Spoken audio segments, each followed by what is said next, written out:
We've reached the final stages of Hampton's greatest sporting moments, and a big thank you to Josh Bartholomew, editor of Hampton Sports Chronicle, and Mr. Smith, who originally came up with 32 of Hampton's greatest sporting moments. And you've all been voting on Sports Hampton Twitter, and that is now down to the last 8. So we've reached our quarter-final stage, and I'm going to hand over to Josh, who's going to speak a little bit about them.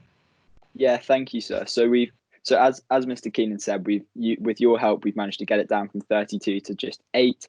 And here are the 4 quarterfinals. So we'll start with the first 8 winning the Princess Elizabeth Challenge Cup at Henley in 1985. So that's a really prestigious schoolboy competition. Then they're coming up against their fellow rower, Chris Mahoney, who won silver at the 1980 Olympics with GB. So you've got 2 really important moments there. Then moving on to the second quarterfinal. This one needs little explanation. ESFA in 2019, where the first 11 managed to win the national title, and then they're coming up against the boat race from 2003, where we had 2 sets of brothers competing, the Livingstons and the Smiths. Now quarterfinal 3, Calogero Scanella's hat trick in the ISFA under 15 final, that managed to win the national trophy for his team. And then in 1986, the first 8 managed to win the Henley, National Schools and Schools Head triple. So that's a really impressive feat, and it'll be really tough to choose between them. So I'm lucky you guys get to do it for me.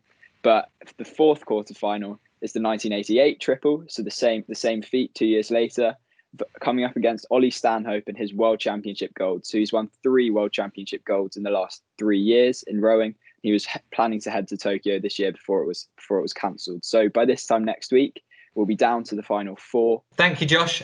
So obviously it's been really tense to get to where we are already, and we're down to the last 8, and we need your help with the voting. So there's going to be a vote each day this week on Sports Hampton Twitter account. So log on and get voting. And then next week, as Josh has said, we'll have the semi-finals and the final. And so by the end of term, you will have decided Hampton's greatest sporting moment.